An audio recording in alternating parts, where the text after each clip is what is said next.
Eu quero falar um pouco sobre adaptação de rotina, mas já vou fazer um gancho aqui que sim, estou um pouco melhor das enxaquecas. Estou fazendo um tratamento com o neurologista, tá surtindo efeito. E para todos os que perguntaram ou mandaram mensagem, muito obrigada. Estou me cuidando, fazendo o que está ao meu alcance para melhorar isso. Só que eu tenho uma característica, eu acho que qualquer pessoa, né, quando passa um tempo que não tá muito bem, que começa a sentir uma melhora e acha que pode dar conta da vida inteira de novo. Então, a minha tendência sempre foi assim, quando eu tenho um percalço na minha rotina, quando eu tô um pouco adoentada, ou minha saúde mental está em frangalhos, de simplesmente na hora que eu me sinto um pouco melhor, querer voltar com tudo. E eu acho que não é bem por aí. Eu sinto que teve algumas coisas que aconteceram na minha vida que fizeram com que eu necessitasse mudar um pouco a minha rotina de forma mais significativa. Então, quando eu tava morando em Curitiba, que eu morava sozinha, trabalhava, estudava, fazia estágio obrigatório, tinha algumas coisas na minha vida que eram negligenciadas para que eu conseguisse, né, dar conta de tudo aquilo dali. Foi a época em que eu não li, por exemplo, vocês sabem disso, já contei para vocês em outros momentos. Então, tem coisas ali que acabaram ficando em segundo plano, mas que faz parte e tá tudo bem. Esse momento passou e eu acho que o outro momento em que mudou bastante, né? Eu vou falar um pouquinho antes e depois disso, foi na pandemia. Então, quando a gente foi para casa, foi logo no momento em que eu me formei também. A minha colação de grau foi em fevereiro e foi bem quando teve ali, né, o estopim da pandemia.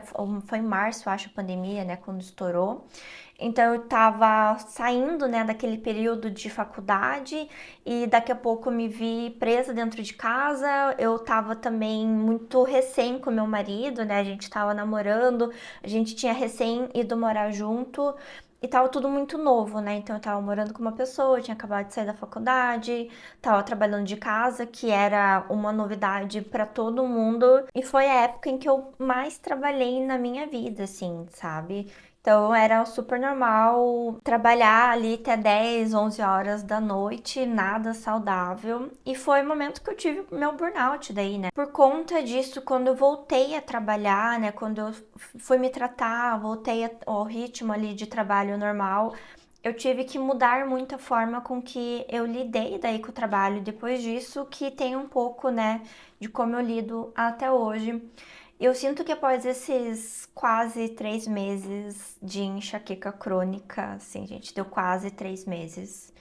Eu não posso voltar ao mesmo ritmo que eu tava antes. Eu sinto que eu preciso dar uma adequada na minha rotina. E normalmente são esses os momentos em que eu tenho um pouco de dificuldade de achar o meu limiar de qual que é o novo normal, né? Eu tava esses dias reclamando com meu marido sobre isso, né? Que eu queria fazer isso e aquilo, etc. Queria fazer e acontecer, mas que eu ainda não estava, né? Com toda a energia de sempre. E que eu falei, eu queria meu normal, né? Aí ele falou, talvez o seu normal seja esse agora. E é algo que eu tô refletindo bastante sobre isso, de que às vezes a nossa vida vai mudando, né? Você casa, você vai para um novo trabalho, você se muda de cidade, você se muda até mesmo, né, dentro da tua própria cidade.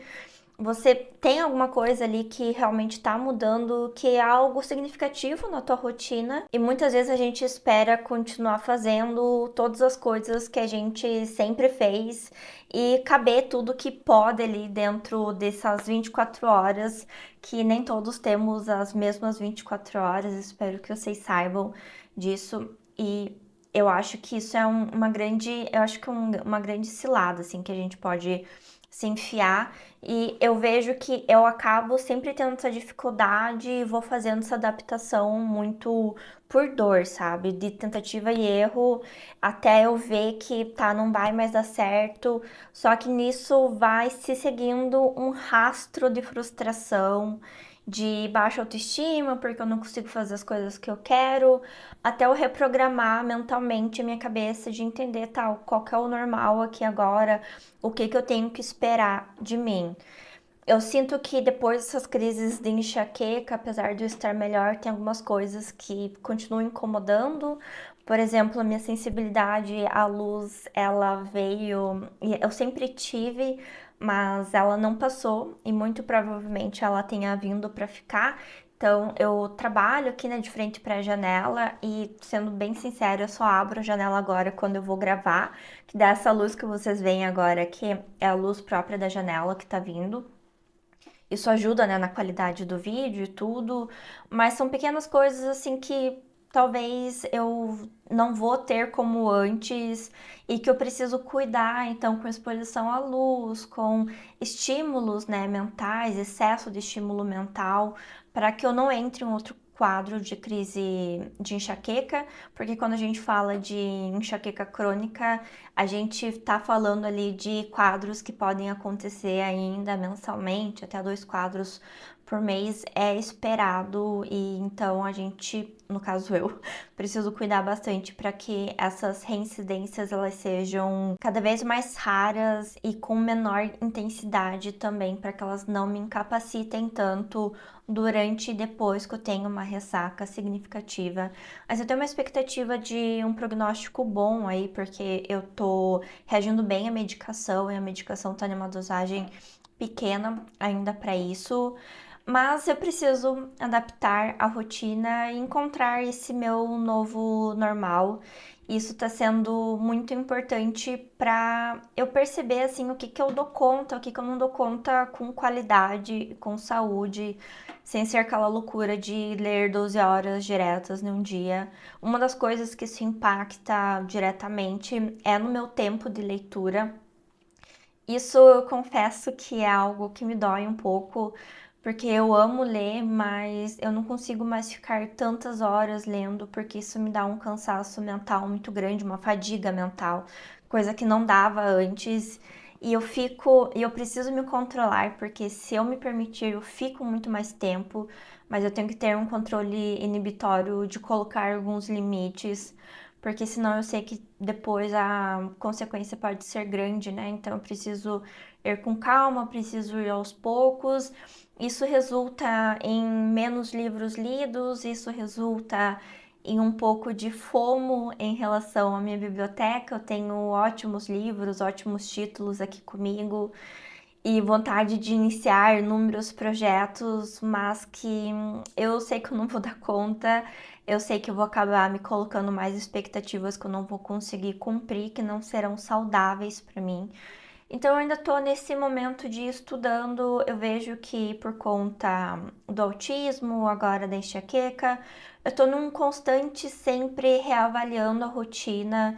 E eu acho que isso é saudável porque eu tô sempre pensando no que dá para mudar, o que dá para ficar melhor, e eu preciso de rotina para me nortear, mas que também às vezes isso é cansativo porque tá sempre mudando, tá sempre adaptando. E eu queria poder fazer só as coisas que eu gosto, como ler várias horas a fio e não precisar me preocupar se isso não vai me dar uma enxaqueca no final do dia. Mas a gente tem que trabalhar com a realidade que a gente tem, sem ficar reclamando sobre as coisas, porque reclamar ou não vai adiantar nada. Mas estou tendo uma melhora, acho que isso que importa. E eu acho que fica a reflexão para vocês, assim, que às vezes a gente ignora, sabe? Eu vejo que uma das coisas que eu tava ignorando, por exemplo, na dieta, né, que eu tenho comentado com vocês, é o quanto meu corpo mudou ao longo dos anos, o quanto que a minha rotina mudou também. E me forçar a ter um corpo que eu já tive em outra época da minha vida é um tanto injusto comigo, quando as minhas condições, as minhas prioridades e tudo que estava envolvido ali para que propiciasse que eu tivesse aquele corpo era uma outra realidade, que em muitos momentos eu não quero estar naquela realidade de novo. Então, eu estou em um outro momento e as nossas expectativas, elas precisam estar constantemente calibradas com o momento de agora, com o momento do hoje.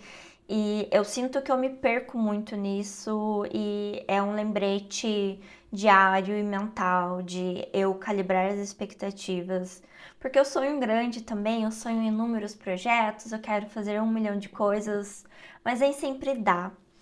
E tá tudo bem, acho que a gente precisa aprender também a ser humilde e ver que não dá conta de tudo, de que a vida não é um morango, mas que dá pra ser feliz, dá pra aproveitar e dá pra, já que tem pouco tempo, por exemplo, de leitura, otimizar esse tempo com ótimas leituras, com coisas que façam sentido, com coisas que realmente vão me dar vontade, vão me dar prazer lendo, do que ficar dispersa entre várias coisas. Então, tá sendo sempre uma eterna reflexão, assim, de onde eu tô colocando a minha energia, se eu tenho algumas horas de maior foco, que eu sei que a minha cabeça não vai cansar naquele período, aonde hoje eu vou destinar esse meu tempo. Então tá sendo interessante nesse sentido, assim, de realmente conseguir refletir, da para onde está indo a minha energia, para onde está indo o meu foco. Quis trazer um pouco dessa reflexão para vocês. É importante a gente se cobrar, ter as nossas expectativas com base nos nossos calçados de hoje, não com os calçados de ontem, com a nossa vida de ontem, porque talvez não seja tão justo com a gente, com a vida que a gente está construindo, com o futuro que a gente quer pra gente e com a nossa saúde física e mental de hoje e possivelmente de amanhã, já que de amanhã vai ser os frutos daquilo que nós estamos plantando hoje.